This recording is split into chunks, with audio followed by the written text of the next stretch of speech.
बजते बजते विधायक जी का फोन आया और कहा हमारी मुख्यमंत्री जी से मुलाकात हो। तो मैंने तुरंत मुद्दा चेंज किया। अखिलेश यादव ने कल अपनी प्रेस कॉन्फ्रेंस में बड़ी ताकत से ये मुद्दा उठाया था, शिक्षा में। आपको मालूम है कि अखिलेश यादव की पार्टी इस समय पूरे जोश में है और भारतीय जनता पार्टी के ज्यादा उसके सांसद हैं खुद के, और अगर वो इंडिया गठबंधन की बात करें तो उनके पास बहुत ज्यादा सांसद। कल उन्होंने बड़ी ताकत से कहा कि शिक्षा मित्रों को साथ खिलवाड़ कर रहे हैं, ये कर रहे हैं, और भी कुछ उन्होंने कई बातें कल गिना दी। इसका संदेश देर शाम तक सरकार तक भी चला गया। मुख्यमंत्री जी से मुलाकात हुई। मुलाकात में इस बार ये भी नहीं है कि उन्होंने कहा नहीं, उन्होंने बाकायदा अपने सब लेटर पैड पर जो मुख्यमंत्री जी को रिसीव कराए हैं वो सब भी उन्होंने फोटोकॉपी सोशल मीडिया में डाली। लगातार लोग सवाल कर रहे थे कि मिलने जाते हैं तो कुछ कहते नहीं है, कहते नहीं है तो फिर कुछ होता नहीं है। ये सब चीजें उन्होंने सार्वजनिक सिर्फ इसलिए की कि लोग समझें और आरोप प्रत्यारोप का काम करने से पहले एक बार सोचें। कल भी जब वो जुड़े हुए थे तो सभी तरीके के लोग कमेंट कर रहे थे। हालांकि इस पर तो हम चर्चा ही नहीं करेंगे, आपका अपना मन है, आप क्या लिखोगे क्या पढ़ोगे ये आप तय करोगे, आप पीड़ा में। और आप किसके बारे में क्या सोचते हो, किसके बारे में क्या लिखना चाहते हो, ये प्रत्येक आदमी और प्रत्येक नागरिक अपने में स्वतंत्र है, क्योंकि अधिकार हमें संविधान ने दिया है। हम संविधान का जिक्र करते हैं, हम कानून का जिक्र करते हैं, हम अदालतों का जिक्र करते हैं, हम सब कुछ करते हैं, लेकिन हम करते वही है जो हमारे मन में भरा होता है, चाहे कोई भी हमें कितना भी समझाए, कितना भी ज्ञान दे, क्योंकि हम क्या किसी से कम ज्ञानी थोड़े ही है। हमारे भारतीयों में एक बड़ी समस्या है कि हम किसी से कम नहीं, और इसी हम किसी से कम नहीं में बहुत कुछ नुकसान, बहुत कुछ परेशानियां हम जीवन भर झेलते रहते हैं, लेकिन हम किसी से कम नहीं, इस पे हम कभी पीछे नहीं हटते। बीते दिनों विधायक जी ने यह भी कहा कि विपक्ष अगर मुद्दा उठाएगा तो हम कैसे क्या करेंगे। अच्छा, आप कुछ दोगे नहीं, विपक्ष कुछ कहेगा नहीं, फिर होगा क्या? आप कुछ दोगे नहीं, विपक्ष बोलेगा नहीं, तो फिर क्या करें?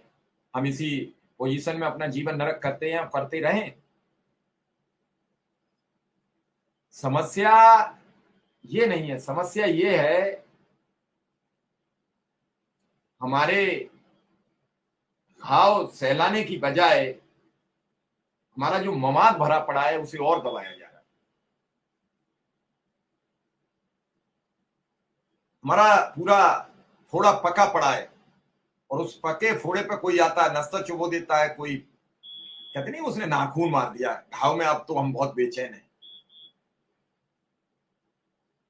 एक तो मुझे ये लग रहा है कि सारी कवायद अब जो लोग रोज कह रहे हैं कि मैं ये कर रहा हूं, उन्हें चुपचाप बैठ के अब शिक्षा मित्रों की बात सुन के शिक्षा मित्रों के मतलब की बात करनी चाहिए, क्योंकि जब तारीख कोई तय नहीं होती है तो तारीख जब तक तय नहीं हो रही है तो फिर इसका मकसद क्या है? जो रोज हम मेहनत कर रहे हैं, रोज आप मेहनत कर रहे हो, रोज विधायक जी मेहनत कर रहे हैं, मैं विधायक जी की मेहनत पर कोई सवाल नहीं उठा, लेकिन आखिर उस मेहनत का निर्णय क्या है, उस मेहनत का सारांश क्या है? हम लोग पढ़ते थे तो सवाल आता था कि सारांश लिखिए। हम लोग कई तरीके की बातें करते थे, लेकिन इससे मिलता क्या था इन सब चीजों से? हमारे साथ शिक्षा मित्र मोहम्मद आसिफ हैं, आज कई दिनों से वो अपनी बात कहना चाहते हैं, आज उन्हें मौका दिया है क्योंकि शिक्षा मित्र के साथ साथ पत्रकार भी है, उनका स्वागत है। आसिफ साहब, क्या राय है? पहले मैं आपकी सुन लूं तब मैं अपना सवाल करूंगा, पहले राय आप अपनी बताइए। जी, आपकी जुझारू पत्रकारिता को और जो लोग शिक्षा मित्रों के लिए लगातार लगे हुए हैं, कुछ ना कुछ कर रहे हैं, हम तो खैर उतना नहीं कर पाते हैं, उनको मेरा प्रणाम और उनके जज्बे को सलाम। आपकी अथक कोशिश, लगातार कोशिश, लाग लपेट कोशिश, इसको मैं सलाम करता हूं। तमाम शिक्षा मित्रों की तरफ से भी मैं आपको बहुत बहुत धन्यवाद देता हूं कि आप लगातार लगे हुए हैं, इसके लिए आपको बेहद धन्यवाद, बहुत बहुत धन्यवाद। बस बात सर यही आती है कि देखिए, जैसे शिक्षा मित्रों को मैं बार बार बोलता हूं कि शिक्षा मित्रों के हमारे जो लोग कोशिश कर रहे हैं उनकी कोशिश में कोई कमी नहीं है, मगर जाहिर सी बात है कि जब तक मुख्यमंत्री जी कुछ नहीं करते तब तक कुछ होना नहीं।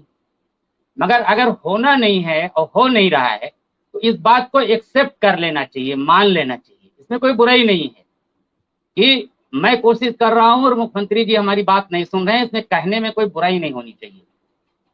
अगर किसी का कोई सगा है, उसकी माँ भी है, अगर दूध बच्चे को नहीं देगी तो बच्चा लगातार मांगेगा और कहेगा भी, उसमें कहने में कोई बुराई नहीं।